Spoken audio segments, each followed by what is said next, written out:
Yesus mengajarkan dirinya adalah utusan Allah. Yesus mengajarkan dirinya adalah manusia yang taat menyembah hanya kepada Allah. Saya wakilnya untuk mewakili Yesus. Bapak mewakili gereja. Saya mewakili Yesus. Sekarang patahkan argumen saya bahwa tidak mungkin kemudian Yesus yang manusia itu adalah 100% Tuhan. Silakan. Saya pakai waktu sedikit ya. Sekarang Suma tadi mengatakan itu karikatur yang ada buat, karikatur yang itu gereja-gereja buat mengenai Kristus Yesus katanya begitu ya. Sekarang ya hadi ya bashir ya tabibi nabiyullah khairul khalqi jami'an lahu a'la manasibi wal marati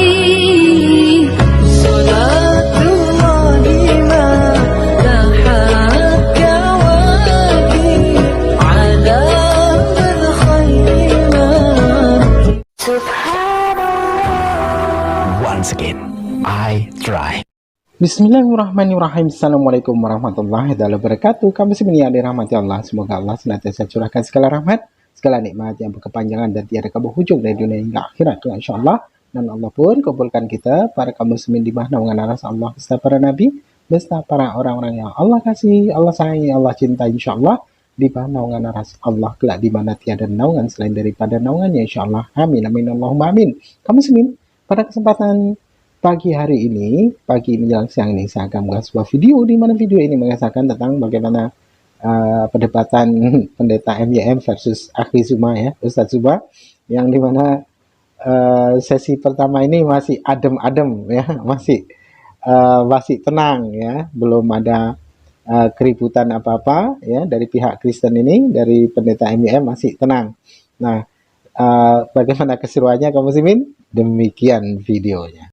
Bahwa topik atau tema pembahasan di malam hari ini adalah Duinatur Kristus, Yesus Allah 100% dan manusia 100%. Kesempatan pertama saya berikan kepada Pak Ustadz Zuma untuk langsung saja menanggapi ya. Waktu diberikan 5 menit. Waktu akan berjalan setelah Pak Zuma mulai berbicara. Dipersilakan Pak Ustadz. Baik. Bismillahirrahmanirrahim. Assalamualaikum warahmatullahi wabarakatuh. Semangat malam pada kita semua, Bapak MYM dan juga teman saya, Pak Felix. Tema kita pada malam hari ini terkait dengan Yesus 100% Tuhan dan 100% manusia. Jadi saya mengatakan seperti malam yang kemarin pada saat kita bertemu, bahwa dari segala sisi analisa rasional, pemahaman ini itu adalah merupakan doktrin dan dogma yang sangat sulit kemudian untuk dicerna oleh akal pikiran. Meski kemudian kami sebagai muslim itu juga patut mengetahui bahwa doktrin ini itu dihasilkan daripada pemahaman yang memiliki asal, memiliki usul. Apakah itu asalnya dari keinginan orang-orang setelah Yesus atau Yesus sendiri yang mengajarkan inti ajaran ini? Karena saya meminjam kata dari Pak Pendeta MYM yang selalu mengatakan karikatur-karikatur. Justru adanya konsep inilah dengan sendirinya ya, konsep ini menjadikan Yesus itu sebagai karikatur manusia dan sekaligus sebagai karikatur Tuhan. Nah, kalau kemudian karikatur ini dijadikan sebagai dasar pijakan dalam berdialog, apakah pernah Yesus itu mengatakan di dalam Bible bahwa dirinya adalah 100% Tuhan? Atau dirinya adalah 100% manusia? Saya katakan bahwa itu tidak pernah.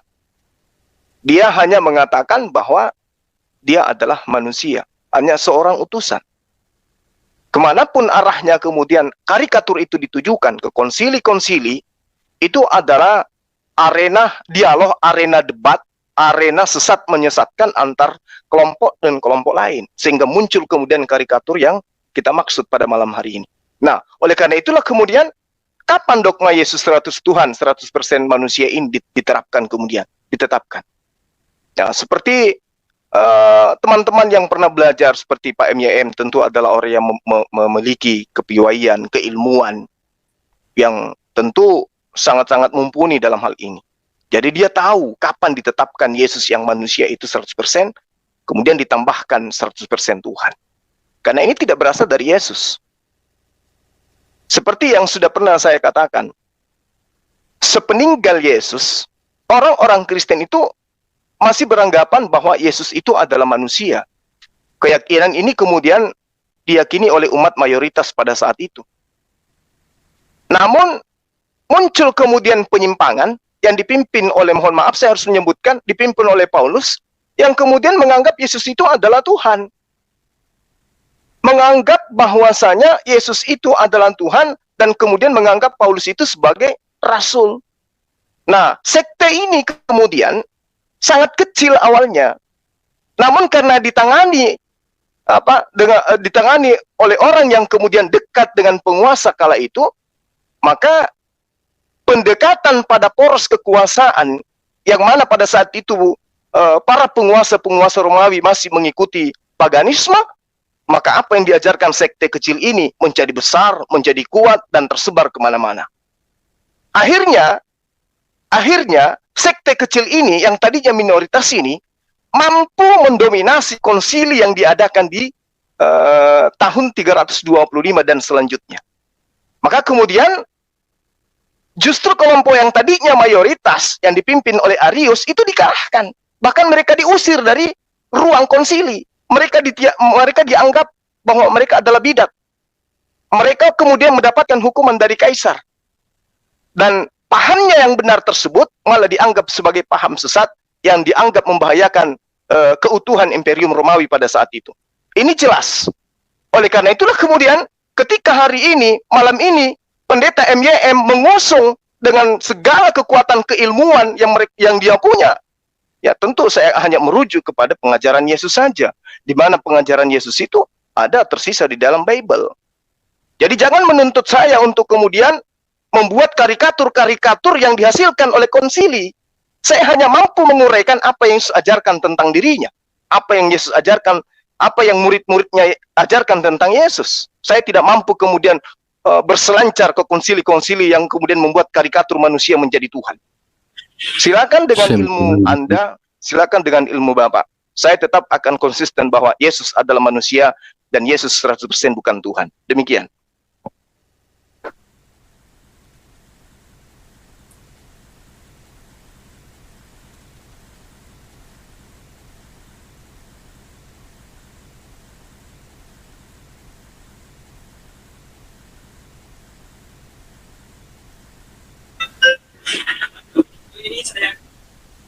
Pak Felix.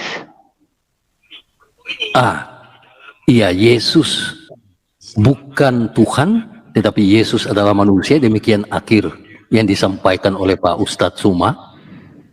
Time-nya sudah disetting. Langsung aja Pak Pendeta MYM, dipersilakan. Ya, baik. Timernya langsung itu. Saya bicara langsung hidup timernya. Ya, baik ya. Jadi saudara-saudara, saya sebetulnya mau interaksi ini ada peningkatan dari Ustadz Suma ya. Tapi di awal saja saya melihat Ustadz Suma ini sudah menggebrak dengan salah kaprah ya. Salah kaprah yang paling jelas malam hari ini, dia tidak memahami ketika saya menggunakan istilah karikatur. Ya, dia tidak memahami apa yang dimaksud dengan karikatur ya. Dan yang menggunakan karikatur itu adalah Suma sebetulnya. Ya, kenapa disebut karikatur? Dia mencoba menjelaskan iman Kristen dengan cara yang salah kaprah ya. Apa itu 100% Allah? Apa itu 100% manusia, itu dia tidak memahami. Jadi dia menjelaskan 100% Allah, 100% manusia itu dengan cara yang salah kaprah, itu yang kita sebut sebagai karikatur. Jadi Zuma ini mengkarikatur iman Kristen, lalu kemudian dia mengkritik iman Kristen berdasarkan karikatur itu. Berdasarkan salah pahamnya Zuma itu yang kita maksud, ya. Makanya saya bilang, coba jelaskan apa yang dimaksud Kristen itu mengenai Yesus 100% Allah, 100% manusia. Zuma tidak ngerti. Coba sekarang saya tantang sekarang. Ini catat ya moderator ya. Saya minta Zuma menjelaskan secara ringkas saja dalam 1-2 menit atau 3 menit. Jelaskan kepada saya apa yang dimaksud Kristen dengan doktrin Dewi Natur Kristus. 100% Allah, 100% manusia. Dia bisa menjelaskan dengan benar apa enggak? Yang dimaksud Kristen ya, bukan yang dimaksud Zuma. Nah, setelah dia memahami apa yang dimaksud Kristen mengenai Dewi Natur Kristus itu 100% Allah, 100% manusia, maka barulah Zuma boleh mengkritik berdasarkan pemahaman Kristen itu. Dia mengkritik iman Kristen, nah itu baru benar. Itu baru Zuma tidak membuat karikatur. Nah, jangankan memahami ini ya, memahami doktrin Kristen tentang Dewi Natur, Zuma malah bicara istilah karikatur yang saya pakai itu dengan cara yang lebih salah kaprah lagi, jadi double salah kaprahnya ini. Dia mulai singgung tadi karikatur yang dibuat itu konsili-konsili katanya. Karikatur yang dibuat di dalam sidang-sidang itu ya. Yang saya maksud dengan karikatur bukan itu. Ya. Yang saya maksud dengan karikatur itu Zuma ini yang membuat karikatur tentang iman Kristen. Misalnya gini Zuma, ya Anda dengarkan saya ini. Kalau tidak mengerti yang saya maksud dengan karikatur. Kalau saya bilang Islam itu percaya 100% bahwa keselamatan itu anugerah Allah saja, bukan amal jasa. Nah, kalau saya bilang begitu, ini saya mengkarikatur iman Islam. Paham enggak? Saya ulang ya. Kalau saya bilang Islam itu adalah iman yang percaya bahwa keselamatan itu 100% anugerah Allah, amal baik manusia itu tidak penting sama sekali. Itu yang dikatakan Islam. Nah, kalau saya berbicara seperti itu, saya mengkarikatur iman Islam. Karena Islam tidak percaya seperti itu. Yang dipercaya Islam itu keselamatan karena amal perbuatan baik. Nah, kamu Zuma mengkarikatur iman Kristen. Kamu belum paham iman Kristen tentang doktrin Dewi Natur Kristus, lalu kamu mengkritik. Yang kamu kritik itu apa? Berarti pikiranmu sendiri tentang iman Kristen. Itu yang kita maksud. Makanya saya minta malam hari ini coba jelaskan apa yang dimaksud Kristen tentang doktrin Dewi Natur. Saya tantang Zuma, dia paham apa enggak? Kalau tidak paham, berarti Zuma tidak tahu apa yang dia kritik. Dia tidak paham apa-apa tentang apa yang dia kritik. Ya, seperti itu. Maka ini tidak akademik, tidak ilmiah. Ya. Jadi 1-2 menit coba jelaskan kepada saya. Bila perlu rujuk kepada Konsili Kalsedon. Ya, mengenai Dewi Natur Kristus. Nanti kalau sudah jelas baru dikritisi. Saya akan berikan tanggapan. Ya, lalu masih ada beberapa detik. Yang terakhir sekali, saya perlu katakan bahwa ketika Zuma masuk ke dalam Alkitab, menafsir Alkitab, ya, lalu mengatakan bahwa Alkitab tidak pernah mengatakan Yesus adalah Allah, adalah Tuhan, begitu ya. Itu kan tafsiran Zuma. Itu tafsiran Zuma dan orang-orang Islam. Tapi orang Kristen mempunyai tafsiran sendiri. Dan mari kita adu tafsiran kita. Tafsiranmu itu rasional apa tidak? Nah, kita lihat malam hari ini. Apakah tafsiran saya atau tafsiran Zuma yang rasional? Ayo. Baik, waktunya habis. Terima kasih Pak MYM. Ya pemirsa, kedua debater ini masih berkutat pada soal karikatur. Tetapi yang ditanyakan atau dimintakan oleh Pak MYM kepada Pak Ustadz Zuma adalah tolong jelaskan tentang yang dimaksud orang Kristen tentang Dwi Natur Kristus, lalu memberikan tanggapan. Waktu sudah disetting, Pak Ustadz Zuma akan bicara, waktu pun berjalan. Dipersilakan Pak Ustadz. Oke, makasih. Ya, jadi sekali lagi saya katakan kepada Pak EM yang saya hormati, ya sebagai orang yang pernah belajar, saya tidak mau digiring terhadap apapun itu yang melatar belakangi konsili yang ada. Apakah itu karena keberadaan Antikes, atau keberadaan kemudian Kaisar Konstantin, Patriark Alexandria, atau Hosius, atau Pitus. Saya nggak mau ke sana, Pak. Saya tidak ingin bermain di karikatur yang Bapak buat. Karena Yesus punya kedudukan pada saat dia datang di atas muka bumi, 100% manusia. Karikatur yang Anda buat kemudian, dia dua natur. Anda lah yang harus menjelaskan itu, lalu kemudian Anda convert terhadap pengajaran Yesus. Saya tidak ingin digiring kepada ajaran Romawi, gak mau saya. Saya hanya ingin menjelaskan tentang ajaran Yesus yang adalah orang Yahudi. Kalau yang dua natur itu adalah tugas Bapak untuk menjelaskan sisi kebenarannya, sisi keilmiannya, sisi akademisnya, sisi logiknya di mana. Jadi saya tidak mau ke sana. Ya, tentang bagaimana kemudian konsili Efesus, Kalsedon, saya nggak mau. Saya tidak mau digiring kepada pemahaman-pemahaman gereja yang dihasilkan atas asas yang awalnya didasari oleh adanya bidat dan membidatkan, sesat dan menyesatkan. Tidak ada benar dan mensesatkan, tapi sesat dan menyesatkan. Patahkan argumen saya itu, Pak. Bahwa konsili melahirkan sebuah stigma pemikiran, ide, gagasan, anak Maria itu adalah Tuhan 100%, manusia 100%, saya katakan itu adalah kesesatan yang nyata. Itu yang Anda harus patahkan. Anda nggak usah nguji saya bahwa saya harus tahu apa yang melatar belakangi. Pak, saya baca Bible. Saya baca Bible. Kalau Bapak sudah jauh sekali di atas saya, tinggi menjulang langit keilmuannya, turun Pak, turun. Bapak nggak usah menggiring saya bagaimana kemudian para uskup ya yang diselenggarakan kemudian Kaisar Theodosius II itu pada tahun 431 di konsili Efesus, lalu kemudian 20 tahun setelahnya mengadakan konsili Konseidin. Saya nggak perlu ke sana, aku bilang.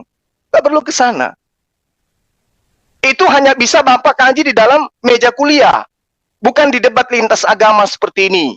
Lain hal kalau saya dari sekte Kristen yang membantah tentang dua natur Yesus. Tapi saya ini Muslim, Pak. Di luar dari keyakinan Bapak yang telah mengatakan dengan jelas bahwa dua natur Yesus itu adalah kesesatan yang nyata. Itu adalah sebuah buah pikiran yang tidak bermakna, yang tidak punya arti sama sekali. Bahkan konyol. Kenapa saya katakan konyol? Yesus 100% manusia dan 100% Tuhan. Yesus mati. Bagaimana mungkin kemudian Yesus yang mengalami mati, dia adalah 100% Tuhan? Patahkan itu. Jelaskan ke saya. Ada orang mati, kemudian dikatakan dia adalah 100% Tuhan. Sementara Tuhan, di dalam kitab yang Anda tenteng, dikatakan dia adalah kekal. Dia selama-lamanya hidup, tidak pernah mengalami kematian. Sementara Yesus mengalami kematian. Daniel 6 nomor 26 misalnya. Dia adalah Allah yang kekal. Dia Allah yang hidup. Dia kekal untuk selama-lamanya. Berarti dia tidak memiliki sisi 100% manusia. Yesus. Banyak dalil, Pak. Yang mengatakan, mana mayat Yesus? Ya. Kemudian orang-orang datang kepada Pilatus untuk meminta mayat Yesus. Matius 27 nomor 58 misalnya. Dia pergi menghadap Pilatus dan meminta mayat Yesus. Bagaimana mungkin si mayat bisa menduduki posisi dimensi 100% Tuhan? Jadi kalau Anda hanya membahas konsili-konsili, natur-natur, karikatur-karikatur yang dibuat oleh konsili-konsili itu, bagi saya itu sudah tidak rasional. Jadi jangan habiskan waktu saya untuk membahas hal-hal yang Anda bayar mahal, Anda habiskan waktu untuk kemudian Anda mumet di dalam pemahaman Anda sendiri tentang Yesus. Saya sederhana, Yesus manusia, 100% manusia dan 100% bukan Tuhan. Sementara Tuhan 100% Tuhan dan 100% bukan manusia. Itu yang perlu Bapak patahkan saya. Bapak nggak usah nguji saya tentang itu. Saya bukan mahasiswa, bukan juga kristolog yang sekolah di sekolah teologi. Baik, Saya hanya penginjil jalanan. Silakan. habis. Terima kasih Pak Ustadz Suma. Terima kasih. Ya, jadi Pak Ustadz Suma mengingatkan bahwa dia adalah seorang Muslim, bukan Kristen. Oleh sebab itu merupakan tanggung jawab Pak MYM untuk mematahkan apa yang dia sampaikan yang jelas. Dia katakan bahwa dwinatur Yesus adalah suatu kesesatan yang nyata. Benarkah demikian? Yang dipertanyakan adalah rasionalitasnya. Ya, apakah benar bahwa dwinatur Yesus adalah kesesatan yang nyata? Waktu sudah disetting dan untuk itu diberikan 5 menit kepada Pak MYM bicara, waktu pun berjalan. Dipersilakan Pak Pendeta. Ya, baik. Jadi untuk mengkritisi sesuatu itu kan perlu paham dulu. Itu yang saya maksud. Dan Suma tidak paham ini. Ya, dia tidak memahami apa yang saya maksudkan. Anda kalau mengkritisi sesuatu, Anda paham dulu apa yang Anda kritisi. Dan Suma tidak memahami apa-apa yang dia kritisi. Asal bicara. Jelas asal bicara ini. Anda mengkritisi Divinatur Kristus yang mengatakan 100% manusia, 100% Allah. Tapi Anda sendiri tidak bisa menjelaskan itu apa Divinatur Kristus. Apa yang Anda kritisi. Itu omong kosong saja itu. Sama saya kasih contoh tadi. Kalau saya mau mengkritisi Islam, saya paham dulu iman Islam. Kalau saya tidak memahami iman Islam, apanya yang saya kritisi? Nah ini yang saya katakan tidak ilmiah. Zuma punya ide tidak mengenai Divinatur Kristus. Dia bisa menjelaskan tidak itu apa. Kalau dia tidak bisa menjelaskan itu, apa Divinatur Kristus. Kalau dia tidak memahami apa yang dimaksud orang Kristen mengenai Divinatur Kristus, maka dia tidak bisa mengkritisi itu karena dia tidak punya ide tentang itu. Hanya kebodohan yang mengkritisi sesuatu yang tidak diketahui. Hanya orang bodoh yang mengkritisi sesuatu yang tidak diketahui. Ya, jadi kalau kita mengkritisi sesuatu, Anda katakanlah misalnya, mau mengkritisi seorang filsuf tertentu, misalnya Immanuel Kant. Anda mesti baca buku Immanuel Kant. Anda mesti paham pemikiran Immanuel Kant. Setelah Anda paham, baru Anda kritisi. Itu yang saya maksud. Dan Suma di sini tidak paham apa-apa tentang doktrin Divinatur Kristus. Dia tidak paham itu, lalu dia kritik. Saya tadi siang mendengarkan kembali itu debat daripada Dr. Deki dengan Simbolon itu. Siapa namanya itu? Abednego apa siapa? Goldian, ya. Dia begitu banyak bicara, ya. Lalu Dr. Deki bilang, Anda tahu tidak apa yang menjadi indikator daripada apa namanya itu? Ya mereka bicara tentang Alkitab tadi ya. Tentang bagaimana Alkitab itu cukup ya layak untuk dipercaya itu apa namanya itu teks-teksnya begitu ya. Indikatornya apa? Coba sebutkan kepada saya. Simbolon tidak bisa ya. Nggak bisa menyebutkan itu. Maka itu artinya apa? Dia mengkritisi apa yang dia tidak tahu. Saya tidak minta Suma untuk masuk Kristen. No, bukan itu. Saya tidak minta Suma untuk belajar iman Kristen supaya dia percaya. Bukan. Tapi kalau dia mau mengkritisi iman Kristen, dia harus belajar iman Kristen supaya dia paham. Setelah dia paham, baru mengkritisi. Nah ini dari bicaranya saja. Tidak ngerti doktrin Divinatur Kristus. Tapi bicara mengkritisi. Apa yang dikritisi? Misalnya tadi dia bilang, Yesus mati. Yesus mati membuktikan bukan Allah. Ini kacau sekali. Anda tidak paham doktrin Divinatur Kristus. Yesus mati kan kemanusiaannya. Kemanusiaan Yesus mati. Doktrin Divinatur Kristus mengatakan 100% manusia. Berarti dalam kemanusiaannya mati. Anda tidak bisa menggunakan apa yang terjadi pada kemanusiaan Yesus yang mati itu. Lalu Anda melompat itu diterapkan kepada kealahan. Ya ini kebodohan. Kalau kemanusiaan Yesus mati, ya kemanusiaan Yesus mati. Tapi kealahan Yesus yang adalah logos ilahi, itu tidak mati. Nah, hal-hal semacam ini muncul karena Suma tidak memahami itu doktrin Divinatur Kristus. Maka saya minta lagi sekarang, Anda harus menjelaskan dulu itu, baru Anda kritisi. Ini umum dalam dunia akademik. Sebelum Anda mengkritisi sesuatu, Anda jelaskan dulu apa yang Anda kritisi. Setelah Anda jelaskan dengan baik, baru Anda kritisi, baru saya dengarkan nanti. Ya, kalau tidak Anda percuma ngomong besar di sini. Anda masuk ke sini ngomong besar untuk apa? Anda mengkritisi apa yang Anda tidak tahu. Tidak ada guna. Ini saya lihat semua debater Islam seperti itu. Mereka mengkritisi apa yang mereka tidak tahu. Ya, seperti itu. Lalu nanti argumentasinya lompat sana, lompat sini. Ya, seperti kutu loncat. Saya tetap meminta Suma jelaskan apa itu doktrin Divinatus yang dipahami Kristen, baru dia kritisi. Setelah itu saya kasih tanggapan. Kalau tidak, berarti dia tidak paham itu doktrin Divinatus Kristus apa. Kalau dia tidak paham, apa yang dia kritisi? Apa yang dia kritisi? Tidak ada yang dia kritisi. Semua argumentasinya tidak relevan. Menjadi tidak relevan karena dia tidak paham apa yang dia kritisi. Saya kalau mau mengkritisi Pak Felix, saya mesti dengarkan pernyataan Pak Felix, saya mesti pahami itu, baru saya kritisi. Kalau saya tidak mendengarkan Pak Felix, tidak memahami pernyataan Pak Felix, apa yang saya kritisi Pak Felix? Apa yang saya kritisi? Tidak ada, tidak relevan. Ya.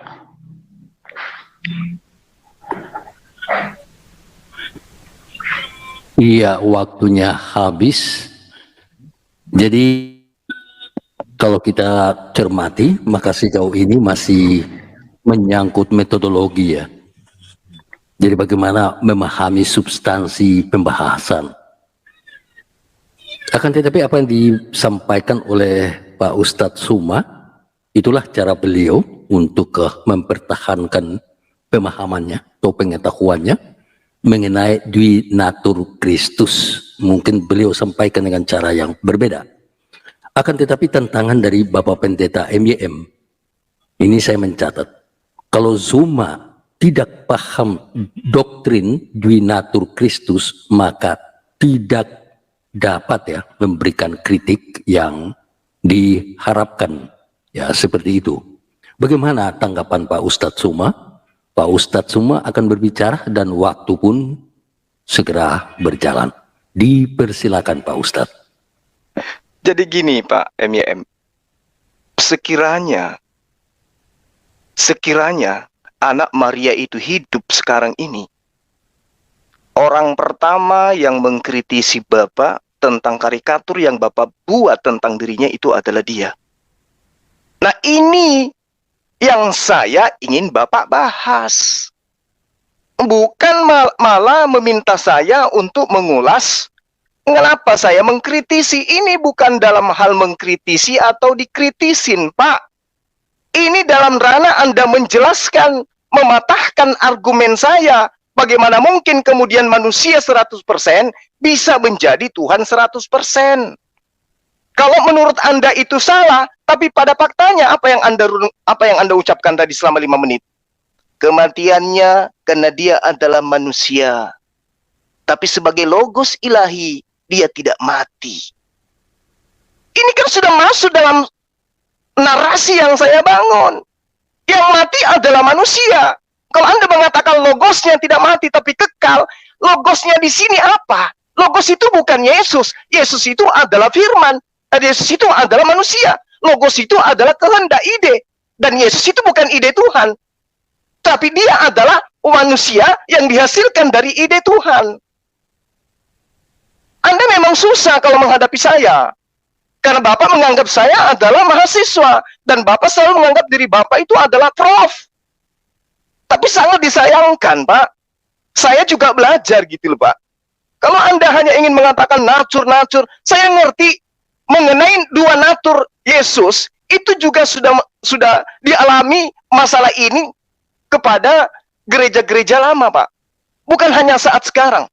Justru karena adanya pertentangan sekte-sekte, itu disebabkan karena adanya Dwinatur Yesus ini. Ya. Pengakuan konsili misalnya. Bagaimana kemudian Konstantinopel bukan hanya menyepakati akan Yesus Kristus sebagai Allah yang sungguh-sungguh, namun juga dia menyepakati bahwa Yesus itu benar-benar manusia.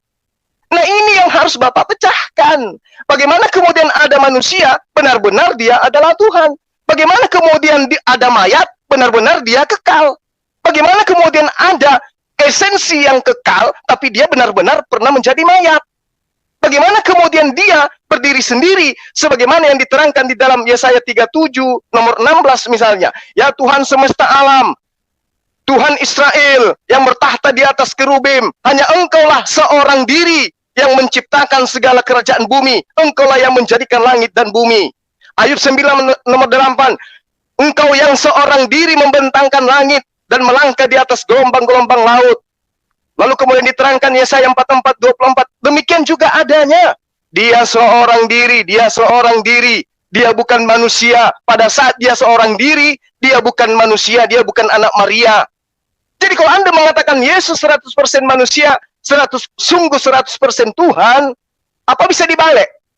Sebelum Maria melahirkan Yesus, bisa enggak doktrin karikatur yang Anda buat itu dinobatkan kepada Yod-Heh-Vav-He yang disembah oleh Abraham? Bahwa Yod-Heh-Vav-He 100% Tuhan, 100% manusia. Boleh enggak? Kan enggak bisa. Oleh karena itulah kemudian karikatur-karikatur yang dibentuk oleh konsili-konsili ini saya tidak mau bahas. Itu cukup Bapak bahas di internal Bapak. Karena kenapa? Di internal Bapak aja cakar-cakaran tentang itu. Yang Anda harus pahami sekarang ini adalah munculnya seorang Suma yang tidak paham menurut Bapak, yang harus paham dulu baru mengkritisi, yang itulah yang harus Bapak selesaikan. Saya tidak perlu mengkritisi apa itu dua natur. Yang saya harapkan dari Bapak itu menjelaskan bagaimana mungkin kemudian dalam waktu yang sama Yesus itu adalah 100% manusia dan 100% Tuhan. Coba. Sementara Tuhan ini adalah yang maha kekal. Sementara Yesus ini tidak kekal. Bagaimana mungkin yang kekal adalah yang tidak kekal? Yang tidak kekal adalah yang kekal. Dan satu yang harus Bapak pahami, ya, dua natur ini munculnya di mana, Pak? Bapak ingin menggiring saya ke barat, ke ajaran pagan? Tidak. Saya tetap pada pendirian. Kehadiran saya di sini membela ajaran Yesus. Yesus mengajarkan dirinya adalah utusan Allah. Yesus mengajarkan dirinya adalah manusia yang taat menyembah hanya kepada Allah. Saya wakilnya untuk mewakili Yesus. Bapak mewakili gereja. Saya mewakili Yesus. Sekarang patahkan argumen saya bahwa tidak mungkin kemudian Yesus yang manusia itu adalah 100% Tuhan. Silakan. Suma mengatakan bahwa dia mewakili Yesus. Ada beberapa poin yang saya catat. Yang pertama, adanya pertentangan dan konsili-konsili yang dilakukan oleh karena problem dwinatur itu. Ya, misalnya saya sebutkan saja konsili Nisea dan konsili Efesus misalnya. Beliau juga mengemukakan beberapa argumentasi biblikal yang pada intinya menegaskan bahwa Yesus itu manusia.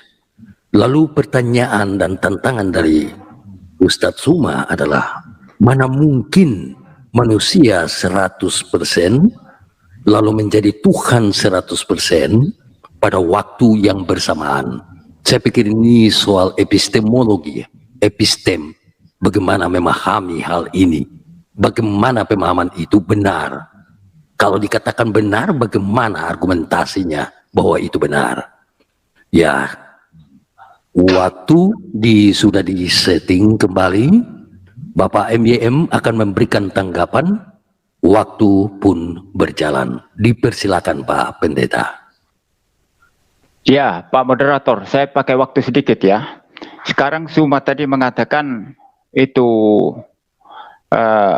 karikatur yang Anda buat, karikatur yang itu gereja-gereja buat mengenai Kristus Yesus katanya begitu ya. Sekarang saya minta Suma jelaskan karikatur itu apa. Saya bicara di sini aja, nanti saya lanjut lagi. Saya minta Suma jelaskan karikatur yang saya buat seperti apa. Jelaskan itu. Biar saya beri bantahan. Waktunya dikasih jalan? Waktunya. Waktunya tidak jalan ini.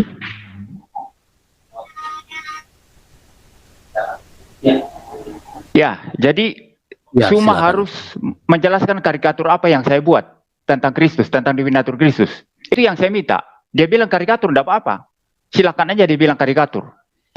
Sekarang jelaskan karikatur itu. Ya, supaya dia jangan asal bicara saja, ya, mengkritik apa yang dia tidak tahu. Sekarang saya tanya, Suma, Anda mesti gentle ya. Kalau Anda tidak bisa menjelaskan ini, Anda tidak tahu apa-apa tentang apa yang Anda bilang karikatur ya terhadap Dewi Natur Kristus yang Anda tuduhkan saya buat, atau yang bapak-bapak gereja buat, atau yang konsili buat, begitu ya. Nah, Anda mesti jawab ini semua. Kalau Anda tidak jawab ini, Anda kalah telak. Anda tidak ngerti apa-apa. Anda ngomong besar, mengkritik apa yang Anda tidak tahu. Mulut besar, mengkritik apa yang Anda tidak tahu. Harus jelaskan kepada saya karikatur apa yang dibuat itu oleh bapak-bapak gereja, oleh konsili Kalsedon, oleh saya. Ya, jelaskan itu nanti. Kalau Anda menjelaskan karikatur apa itu, saya bantah nanti. Ya, saya akan memberikan bantahan-bantahan. Ya, lalu kemudian kelihatan sekali bahwa dia tidak tahu apa-apa. Saya dari awal mengatakan tidak tahu apa-apa. Kalau dia tidak tahu apa-apa yang dia kritik, apanya yang mau diperdebatkan? Kalau mau ilmiah, semua mesti paham apa yang dia kritik. Ya, kalau dia tidak paham apa-apa yang dia kritik, apanya yang mau diperdebatkan? Tidak ada. Ya, jadi tolonglah itu jelaskan dulu apa yang Anda mau kritisi itu apa. Ya. Sekarang dia matikan. Bisakah manusia menjadi Tuhan? Yang bilang manusia jadi Tuhan itu siapa? Di dalam doktrin Dewi Natur apa? Suma. Di konsili apa dikatakan? Atau dalam pernyataan saya di mana mengatakan manusia bisa jadi Tuhan? Itu kan karangan Anda itu. Kita tidak pernah berkata manusia jadi Tuhan. Moderator ingatkan, saya minta moderator bertindak tegas ya. Yang pertama tadi saya minta Suma menjelaskan karikatur apa yang saya buat tentang Dewi Natur Kristus, atau yang dibuat oleh bapak-bapak gereja atau konsili Kalsedon mengenai Dewi Natur Kristus. Dia mesti jelaskan itu. Kalau tidak, dia berarti omong kosong di sini. Karikatur apa? Mesti hadirkan karikatur itu apa? Data-datanya apa? Ya. Lalu yang kedua, kita tidak pernah berkata manusia Yesus jadi Allah. Tidak ada itu dalam doktrin Dewi Natur Kristus. Itu perkataan Suma. Nah, sekarang juga buktikan di mana dalam konsili Kalsedon, bila perlu nanti ya rujuk kepada konsili Kalsedon, di mana dikatakan di sana bahwa manusia Yesus jadi Allah atau jadi Tuhan. Tidak ada di sana. Tidak ada sama sekali. Atau konsili Nikea mengenai Tritunggal. Tidak ada di sana. Itu kan karangan Suma. Makanya saya sudah bilang, Suma dan orang-orang Islam ini mengkritisi Kristen dengan karangan mereka sendiri. Kita tidak pernah berkata manusia Yesus jadi Allah. Itu karangan Suma. Kita percaya Yesus itu punya dua natur. Manusia ya manusia. Manusia tidak bisa jadi Allah. Allah ya Allah. Tidak bisa jadi manusia. Kealahannya terus dari kekal sampai kekal. Kemanusiaannya ada sejak inkarnasi. Ada dua natur yang berbeda. Yang mati kemanusiaannya, yang yang kekal itu kealahannya. Kita tidak pernah percaya Allah jadi manusia, manusia jadi Allah. Itu kan karangan Suma. Maka tidak nyambung ini. Saya perlu tertawakan argumentasi Suma ini ya. Walaupun besok itu ramai mereka mengatakan Suma menang besar ya, silakan sajalah ya. Tapi orang yang ilmiah dan akademik itu akan tahu siapa yang asal bicara, yang tidak pakai rujukan ilmiah dan akademik yang jelas. Itu kan jelas nanti. Ya, jadi dua hal ini saya tanya kepada Suma, karikatur apa? Coba jelaskan dulu. Lalu yang kedua, di mana pernyataan saya atau pernyataan konsili-konsili yang mengatakan manusia Yesus bisa jadi Allah? Ya, di mana? Atau manusia berubah jadi Allah? Atau sebaliknya, Allah berubah jadi manusia? Di mana itu dikatakan? Buktikan, kasih datanya dulu. Kalau tidak, Anda membuat karikatur tentang iman Kristen lalu mengkritisi. Tapi sayangnya Anda mengkritisi pikiran Anda sendiri. Tidak mengkritisi yang dipercaya iman Kristen. Ini kekacauan besar bagi polemikus-polemikus Islam. Ini kekacauan besar. Makanya saya bilang hadirkan Egy Sujana yang jauh lebih ilmiah. Egy Sujana itu hadirkan. Biar dia kan gambar-gambar logik ya. Kita lihat. Nah, kalau Suma bisa merepresentasikan dan benar Dewi Natur Kristus, malam hari ini saya mau buktikan itu dan uji logika, dan law of non-contradiction, dan hukum either or, ya, dan hukum identity. Saya buktikan malam hari ini, tidak apa-apa. Tapi representasikan dan benar dulu. Iya, waktunya sudah habis. Ya, saya ingatkan kepada kedua debater agar supaya fokus pada tema, masuk pada substansi, saling sanggah menyanggah terkait dengan substansi ya.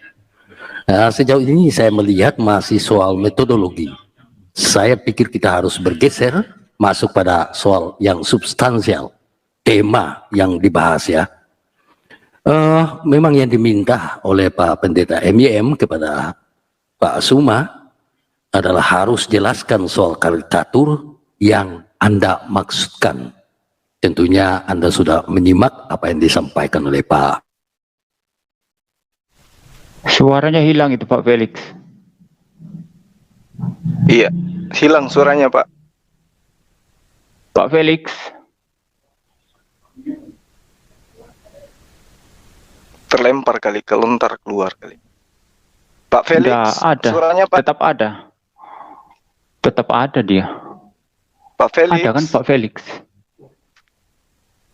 Nah, demikian tadi kaum muslimin ya, yang dimana sesi pertama ini belum usai karena memang video ini sangat panjang.